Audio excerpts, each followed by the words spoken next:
Thank you for attending this morning session. My name is Kwak Seung-jun, Chair Presidential Council for Future and Vision. This morning we are going to hear a presentation on Korea reunification and new opportunities. We will be hearing expert commentary and analysis, and we will be briefly opening the meeting for questions. And I'm going to introduce our distinguished speakers and panelists. First, the keynote speech is Professor Egan, Seoul National University.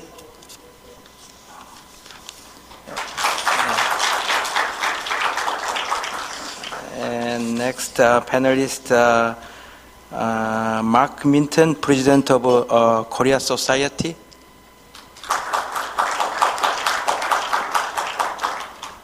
Dr. Waltz Klitsch, Director, Friedrich Neumann Foundation.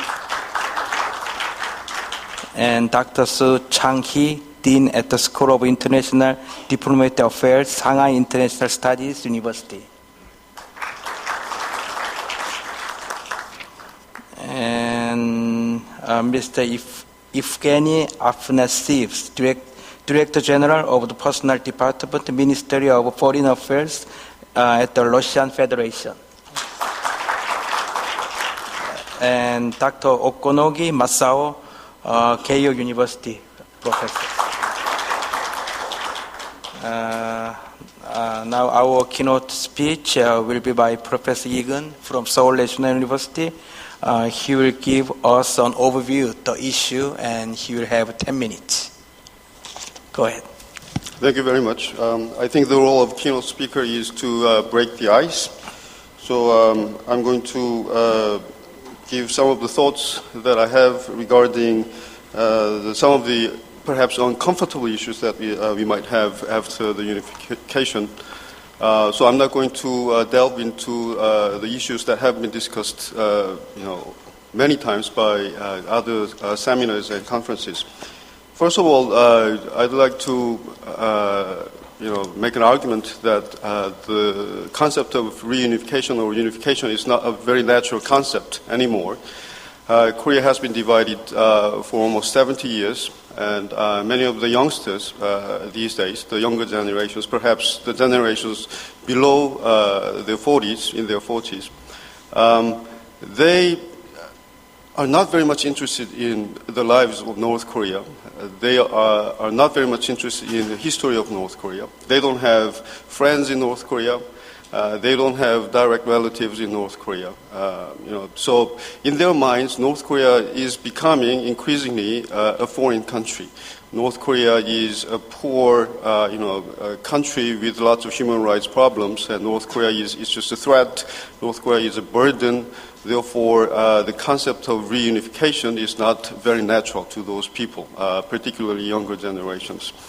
Therefore, the concept of reunification is not very natural anymore. Therefore, we need to reinvent it. And at the same time, the effort for reunification has become a little bit more difficult because we have an alternative model, which is integration. The European Union showed us that there is an alternative model, which is the integration among independent nations. And finally, there has been a logic that we should have one country for one nation. But that logic does not apply anymore because Korea is becoming increasingly very multi-ethnic because of new immigrants coming to South Korea. Therefore, unless government and the specialists pay more attention to these problems, and unless they are able to persuade younger generations these new trends, it's going to be very difficult to persuade, to make efforts for reunification. Therefore, I'm arguing that we should portray reunification as a creative destruction so that we can have a better, happier, stronger new Korea. And we should have a vision for this new Korea after the creative destruction. That does not mean we are going to destroy all things on the Korean Peninsula. And secondly, as I said, in order to have better and happier, stronger, more prosperous Korea after the reunification, we should persuade the people, the actual people residing in the north and in the south, we should make them happier than before.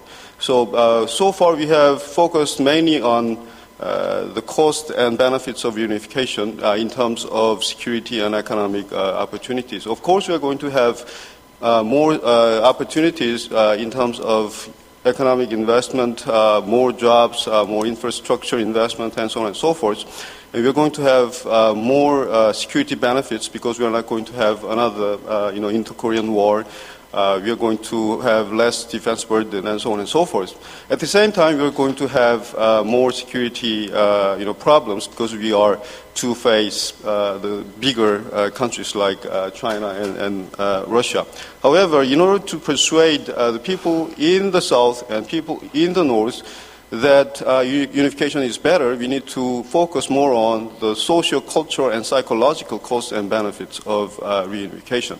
Therefore, I'm going to raise a few issues that we should consider after we achieve reunification, which pertain more to the area of social, cultural, and psychological aspects of reunification. First of all, I want to argue that reunification should not be the remixing of the residents living in the north and living in the south. If you are going to, very drastically remix the population, North Korean population and South Korean population, we are going to have various problems, socio-economic, cultural, psychological problems. For example, there might be the problems such as discrimination against North Koreans. There might be social stratification of the people along the north-south divide, and there will be educational mismatch and cultural collide between the north and the south. There will be increased density of population in a few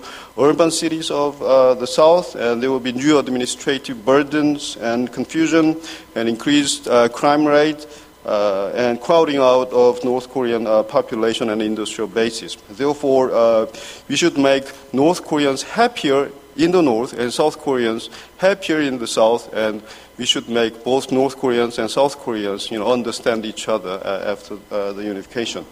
And second point that I want to make is that perhaps South Korean firms might have somewhat imperialistic mindset when they are making investments in the north. There might be some problems of exploiting cheap labors in the north, violating human rights and labor rights of North Korean laborers. Some of the South Korean people traveling in the north or people dispatched for administrative purposes may treat North Koreans as second-rate citizens, or South Korean firms might invest in the sectors which are very similar to the third-world type service industries. Therefore, the Korean industries, firms should be very careful not to treat North Koreans as second-rate citizens. And at the same time, I do think that NGOs that are very knowledgeable and experienced about everyday lives of North Korea, they should participate more fully to prevent these kinds of problems from happening. And finally, since I don't have lots of time, I would like to mention one problem of the NGO activities in the north. So far, up to now, many of the NGOs that are interested in North Korea are very much Christian-based. I'm not saying that Christian NGOs are bad. I think their activities are very good, fantastic. However, if we focus too much on spreading the Christian ideas to North Koreans, when Christian NGOs participate in the activities in the north, I think this would have repercussions which might be very negative. Therefore, there should be balanced NGO activities in the north, not only the Christian NGOs, but also many other NGOs, so that we can have we can persuade North Koreans that South Koreans are not that aggressive, not that foreign. So these are some of the things that perhaps we should consider after the unification, so that everybody should feel happier than before. So I'll stop it here. Thank you so much, Professor Lee, for your informative presentation. Next, we will start panel discussion. And first, President Mark Minton of the Korea Society will offer his perspectives. Thank you very much, Dr. Kwok, and I want to thank our keynoter, Professor Lee, for starting out in that way.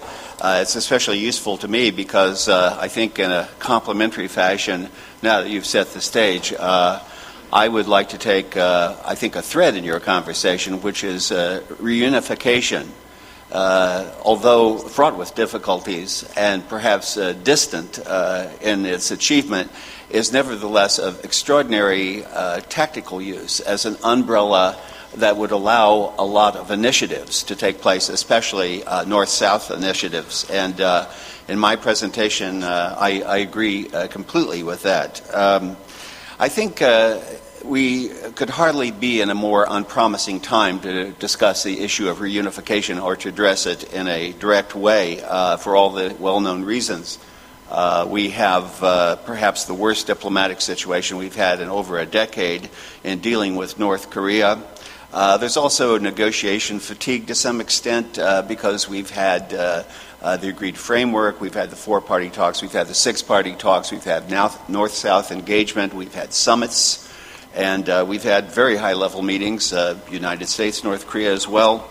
And here we are, nevertheless, again, not only with the diplomacy more or less in stalemate, but we have returned to a pattern of direct military actions, which quite frankly many of us who are engaged in the diplomacy over the last 20 years had thought were things of the past, incidents of the past, but they are not, as we've learned over the last year. So a strange thing has happened with the well-ordered priorities and premises of the diplomacy of the last 20 years, which has focused on big international issues such as denuclearization, reform of the North Korean economy, and bringing North Korea into a more normal pattern of interactions with the outside world. What has happened is that these familiar goals, which we have pursued diligently in many different ways and many different arrangements, now look rather unachievable. Paradoxically, this makes the topic of reunification a little more discussable because certainly reunification seems no more in the distant future than, say, denuclearization. Given the disappointing results of the six-party talks, the four-party talks, the agreed framework, summits, all these that I have mentioned, at this juncture, it may be useful to look at our problems in dealing with North Korea in a different way. We might turn the assumptions of the last 20 years on their head. That is, it may be time to replace gradualism on the ideal traditional agenda, denuclearization, for instance, with an initiative, even a modest one, addressing the core inter-Korean issues, such as the fundamental separation of the two Koreas, the lack of any public symbol of mutual acknowledgement, and a broken record of communication, as well as the uneven surrounding diplomatic framework. Such an approach also would emphasize the necessity of putting Korean interaction first on the diplomatic agenda, which it has not been for many years. Everyone would agree that when addressing the question of reunification, naturally, North and South would take the lead. Traditionally, the thorniest element of the diplomatic mix has been the problematic relations between North and South. North-South relations have had many faces: outright hostility and conflict, limited humanitarian and economic contact, overambitious symmetry, and engagement within the framework of multilateral diplomacy. But throughout all this, there has never been a sustained, daily, normal channel for interaction. The absence of sustained communication has reinforced the sense of fundamental estrangement and choked off tentative progress on other issues. At this juncture, it may be useful to explore a new route to addressing the larger ideal agenda by starting first with the most modest steps at the heart of what the problem is fundamentally with North Korea and dealing with North Korea. That is the North-South dynamic. What could we do about that? The start might be to take an initiative on Korean interaction. That it seems especially hard to do so at this moment is perhaps underscores the need to try to do so even more. There are many useful formula for doing this, including the diplomatic convenience of institutes, such as the U.S. uses in Taiwan, that do not signify relations between sovereign nations, but do allow almost all other useful official intercourse to take place continuously. There seems no reason that a Pyongyang Institute in Seoul or a Seoul Institute in Pyongyang, manned by former North-South diplomats who have temporarily resigned from their official status, as American diplomats do in Taipei, or perhaps supplemented by academic experts. There's no reason that such offices couldn't skirt diplomatic sensitivities and establish a sustained, visible mutual presence on the ground in the two Korean capitals. Such a step would have enormous symbolic and practical significance, and that it would show a determination to keep talking for better or for worse, as well as a recognition that Korean problems should be resolved always with Koreans taking the lead. The U.S. could powerfully support the lead of its ally, the Republic of Korea, through parallel action at an appropriate moment after North-South engagement of the kind I've just described. With the establishment of a Seoul-Pyongyang connection, as described above, the U.S. could announce its willingness to establish a Washington Institute in Pyongyang and entertain a Pyongyang Institute in Washington organized along similar lines. These officially sanctioned private organizations would be free to make local contacts and engage in discussions without committing governments.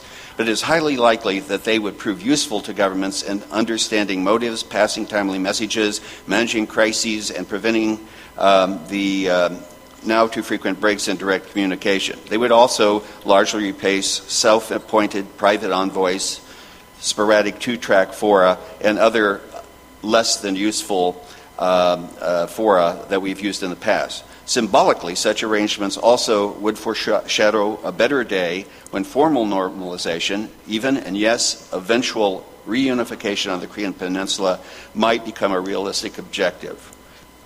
I admit that that day is far off.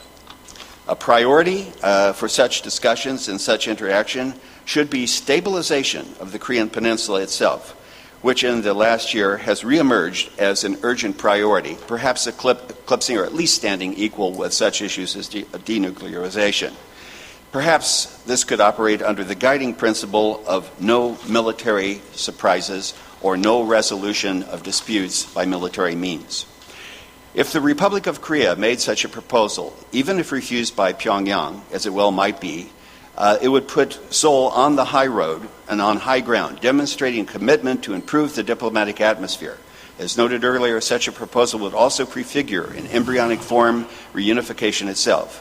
Given a crisis in the north, it would demonstrate Seoul's determination to have the contacts and presence on the ground in North Korea to be at the center of any reunification scenario that may develop. At the very least, these fresh options might provide a new route to continue a journey, including the currently stalled diplomacy of denuclearization, a journey that is now confronted with blocked passages and dead ends. Thank you. Thank you, Mr. Minton, for your valuable contribution. Dr. Klich just visited North Korea last week, right? Yeah, maybe he just back on Thursday. Yeah, and he has very recent information about North Korea. And would you care to speak? Thank you very much, Mr. Kwak. And thank you also to the organizers of this very important event. I think when we talk about North Korea, and Mr. Kwak just mentioned that I returned from my 18th trip last week on Thursday to Pyongyang, and I had the opportunity to talk to some high-ranking officials of the Workers' Party, of the Central Committee of the Workers' Party. So what I'm going to do here is to try to implement what I've learned last week in North Korea in my presentation. I'm very thankful that we have the opportunity to talk about new opportunities, because my impression is that we stick too much to the actual situation as it is, and maybe we are too pessimistic. I very much appreciate what my two colleagues have just said, because I'm pursuing a similar path and trying to give you ideas on how to formulate a new North Korea policy, but also a bilateral policy between North Korea and South Korea.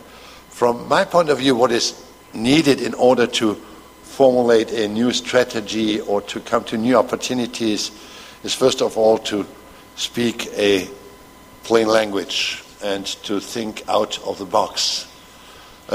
My impression is that we focus too much on the problems and we don't see the reality of what's going on in North Korea. We don't take this into consideration enough.